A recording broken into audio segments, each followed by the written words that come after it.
Meera road में सांप्रदायिक झड़प के एक दिन बाद बुलडोजर की कार्रवाई देखने को मिली। अयोध्या में राम मंदिर के उद्घाटन के दिन महाराष्ट्र के मीरा रोड और पनवेल इलाकों से सांप्रदायिक झड़पें हुई।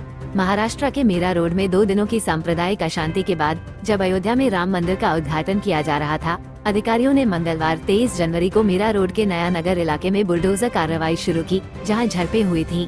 21 और 22 जनवरी को मुंबई से सटे मीरा रोड और पनवेल इलाकों सहित राज्य के कई हिस्सों में सांप्रदायिक झड़पें हुई।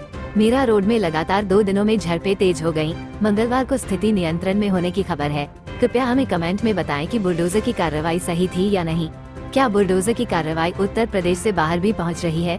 अगर आपको खबर पसंद आए तो लाइक बटन दबाएं और अपने दोस्तों के साथ शेयर करें। साथ ही ऐसी ज्ञानवर्धक खबरों के लिए हमारे चैनल को सब्सक्राइब करें। हमारे दर्शकों के लिए एक विशेष ऑफर है। विवरण के लिए लिंक वीडियो पर क्लिक करें। कृपया हमारे अगले वीडियो की प्रतीक्षा करें। अलविदा, ध्यान रखें।